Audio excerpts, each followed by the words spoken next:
I think it's fabulous. It's the best pier I've ever walked on, and I've been on all of them. Have you been waiting for this one? Have you been looking Ever forward to it? since the last one went down. Are you going to do a lot of fishing or just chilling out? Or? If the oil lets us, I'll be here every day. We've waited approximately, my Lord, 10 years from the time they built Pensacola to get on this one.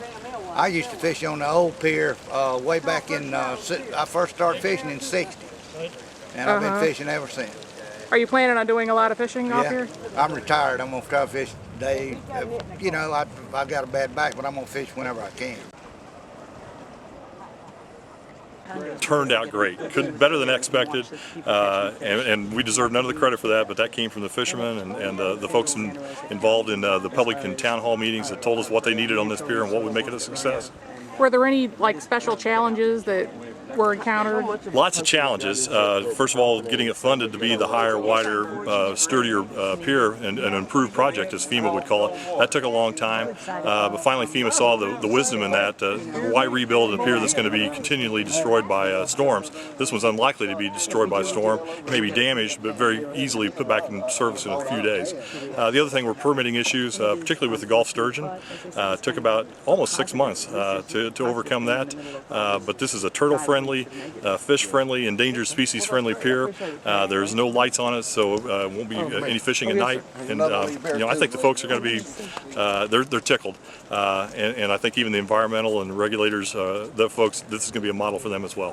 What kind of I mean, how is it improved from the previous? Obviously, it's way improved. Yeah, the other pier was about 25 feet above the water. This one's 30 feet above the water. The other one was about 12 feet wide. This one's 22 feet wide, except out here on this octagon where we're at, which is 70 by 70. And it's a different type of concrete, much heavier PSI, so it's much more weather and storm resistant. The pilings are driven in at angles so that they won't lift out with storm surge. And because of the blowout panels, when the waves come in and underneath it, the panels break away, but the superstructure remains unharmed.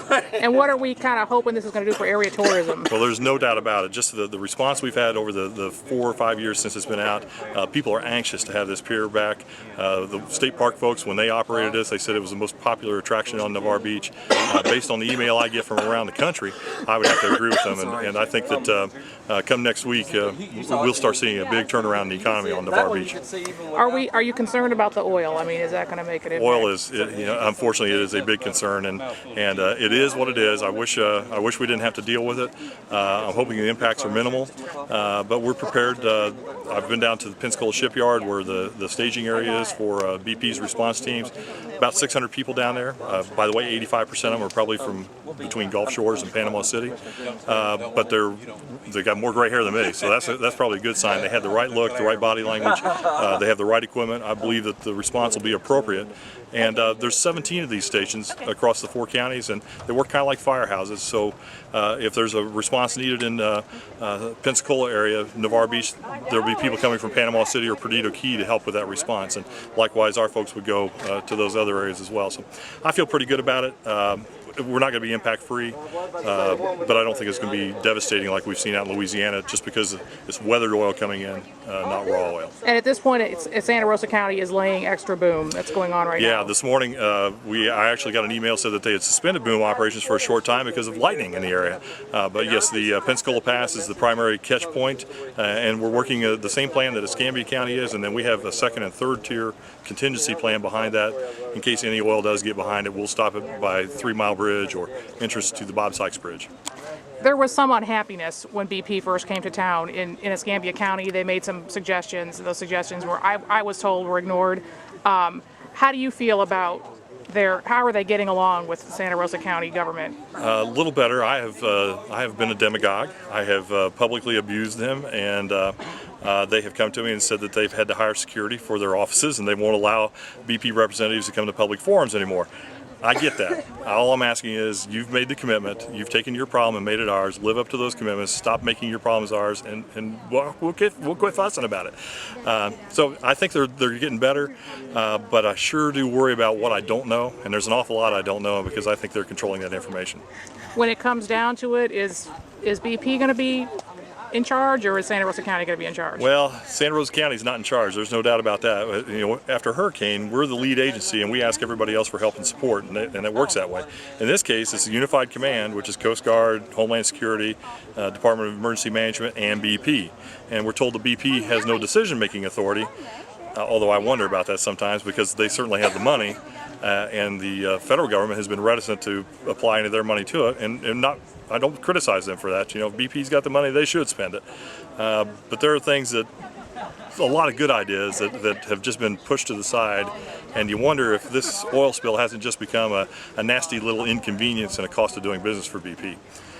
There are many, many local residents who are standing ready with boats and shovels and all kinds of stuff to come down and clean, and many of them have been told you have to be hired by this firm and that firm. What would you say to residents who are saying, we want to go down and clean our shores up before it becomes a disaster? I'm sympathetic to that, and we have tens of thousands of volunteers lined up to help with cleanup or to work with injured wildlife. But what I would tell them is that their best shot is to work with Eagle SWS. That's a big corporation that they're very, very well prepared to handle these kinds of responses, and they are hiring, and they hire local people. They will provide training to get those kinds of certifications. This is not something necessarily that's well suited to volunteers. We're standing out here, it's pretty hot, it's pretty muggy. They bring the assets and the resources to protect their workers and their workforce. So I would say go through one of these corporations that does this every day, all day. The guys I talked to had more gray hair than I've got. They said they'd never have to go in for training because they do this every day and they exceed the number of training hours every year. That's a better place for volunteers to be used. And it actually can become employable, and maybe in the future find other employment based on those hazmat skills. This is Kate Wilkes? Kate Wilkes, Director of the Tourist Development Council. Okay.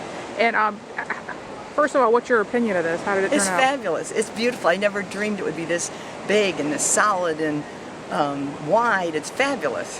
What do we hope this is going to do for tourism? Oh, it can only help tourism. After the storms, the first question we get asked is the road open to Pensacola Beach? And the second question, sometimes the first, is the pier open?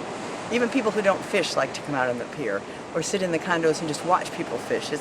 It's huge. People love this pier for their kids, their grandkids, themselves. And of course, locally, the fishermen truly enjoy it all the time. It is gorgeous. With the oil coming in, are y'all, I mean, I know y'all have received some funding. What kind of stuff are y'all doing to? We're basically going to try to show what's happening here so that people, when they look at the national news, they can also look at our website and our ads and see what it really is like that day. If there's oil on the beach, then that's what we'll show and talk about. But if there isn't, and if it's gone, which we anticipate it will be cleaned up very, very quickly if it should come, we want people to know that too, that it isn't a one-time event that's going to ruin the beach. That just isn't the way it is. And we're also going to let people know how much there is to do in Santa Rosa County. We've got the beach, we've got the sound, we've got inland waterways, the rivers, Blackwater River State Forest with camping, canoeing, hiking, the zip line, the zoo. We've got all kinds of things to do in Santa Rosa County, and if we have a day here and there that there's a little beach cleanup being done, then there's other things to do, and we'll get it done. We're ready. Thank you. And there's an enormous, thousands of people, I think, are signing up to clean up. We're ready. We're ready to clean up.